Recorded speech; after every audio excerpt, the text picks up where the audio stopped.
Hello friends, welcome to my YouTube channel.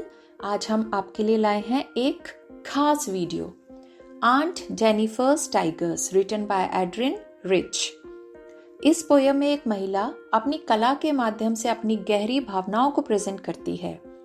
वह पुरुषों की शासन करने वाली समाज की शिकार है, that means male dominated society.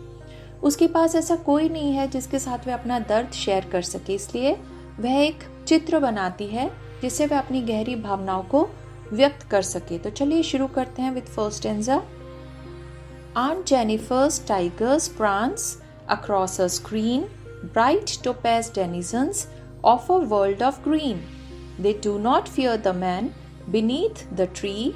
They pace in sleek, chivalric certainty. Let's see the word meaning first.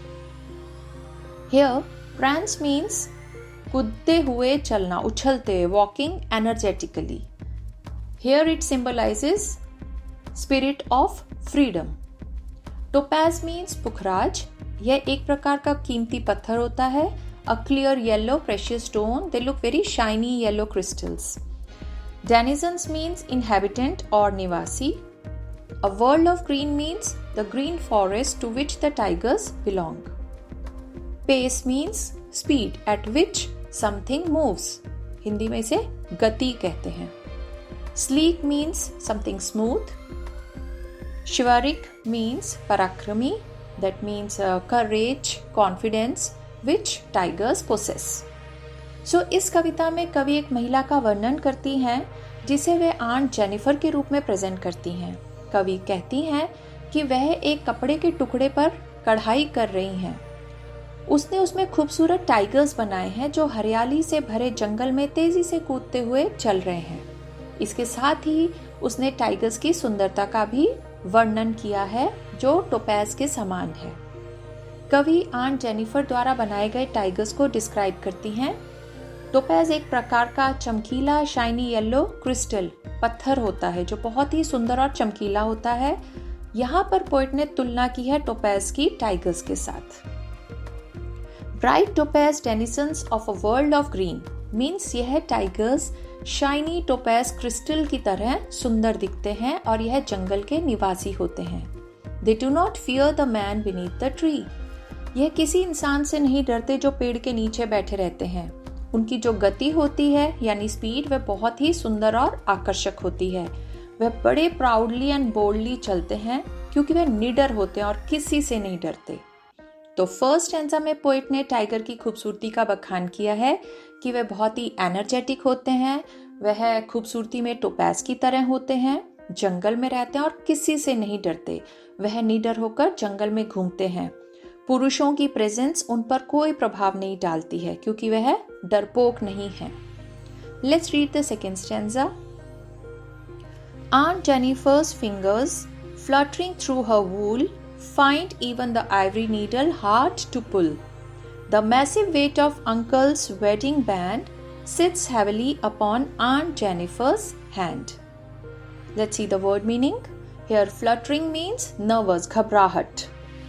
Ivory needles means हाथी दांत की सुई. Wedding band means engagement ring. And massive, massive means बड़ा, विशाल, vast, very big. Second stanza में कवि aunt Jennifer के पति से भय यानी फियर को परिभाषित करती है। कढ़ाई करते समय वे कहती हैं कि उनके हाथ उनके पति के भय से कांपते या शेक करते हैं क्योंकि उनके पति को उनकी कढ़ाई की रुचि स्वीकार नहीं है। वह दिमागी तौर पर बहुत परेशान है, इसलिए जब वह कपड़े पर कढ़ाई कर रही होती हैं तो उनके हाथ सुई को ऊपर की तरफ मुश्किल से खींच पाते हैं। इसके बाद वह अपनी शादी की अंगूठी की परिभाषा देती हैं जो उनके पति ने उन्हें उनकी शादी के दिन दी थी। इसके अलावा वह इसे एक बोझ की तरह देखती हैं। इसे पहनना वह ऐसा महसूस करती हैं क्योंकि उसके पति ने उसे इतनी परेशानी पहुंचाई है कि वह शादी की अंगूठी को भगवान द्वारा दी गई एक सुंदर उपहार की बजाय बोझ के रूप में लगती है। उसने शादी के जीवन में कई कठिनाइयों का सामना किया है। इसमें आंट जेनिफर की मन स्थिति की व्याख्या की है कि किस प्रकार वह अपनी शादी के बोझ तले और अपनी जिम्मेदारियों के तले दबी हुई हैं। तो चलिए देखते हैं। फर्स्ट स्टैंजा में टाइगर की व्याख्या की गई है एंड सेकेंड स्टैंजा में आंट जेनिफर की मन की स्थिति को बताया है कि वह कितनी दुखी और परेशान है और कितनी डरी हुई रहती हैं अपने पति से। Let's move on to the third and last stanza. When aunt is dead, her terrified hands will lie, still ringed with ordeals she was mastered by. The tigers in the panel that she made will go on prancing proud and unafraid. Here, terrified means डरा हुआ, very afraid means भयभीत, ordeals means unpleasant experience or you can say कठिन परीक्षा, mastered by means controlled by. तो अंतिम भाग में in last stanza कवि कहती हैं कि हालांकि आंट जेनिफर की टाइगर्स की डिज़ाइन से आसानी से उसकी आज़ादी और निडरता की इच्छा को महसूस किया जा सकता है, वह भी मेल डोमिनेटिंग सोसाइटी में टाइगर की तरह निडर और स्वतंत्रता से जीना चाहती हैं, लेकिन वह ऐसा नहीं कर पा रही हैं। हालांकि कवि कहते हैं कि उसे इस आज़ादी को अपने जीवन काल में प्राप्त करना संभव नहीं है, सिर्फ उसकी मृत्यु के बाद वह आज़ादी प्राप्त करेगी। लेकिन विडंबना यह है कि उसकी मृत्यु के बाद भी वह अपने पति की शादी की अंगूठी के रूप में जंजीरों से बंधी रहेगी। यह अंगूठी उसे अपने पति से प्राप्त किए हुए दर्द के सबूत के रूप में ही रहेगी।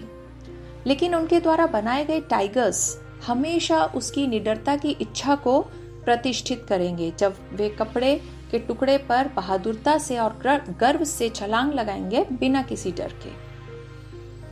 So here when aunt is dead यानी जब वह मर जाएंगी, her terrified hands will lie, उनके डरे हुए हाथ निर्जीव प्राण पड़े होंगे, still ringed with ordeals she was mastered by, शादी में घिरे हुए कुछ बुरे अनुभव जो कि उसके पति द्वारा कंट्रोल किए गए थे हमेशा उसके साथ ही रहेंगे मरने के बाद भी। The tigers in the panel that she made, लेकिन उसने जो टाइगर्स की कढ़ाई की है वह हमेशा निडरता और बिना किसी डर के आगे बढ़ेंगे। So that's all. Thank you so much for watching this video. Stay tuned for more exciting videos coming up soon. Wishing you all the best and until next time, take care and keep pursuing your passions. Goodbye.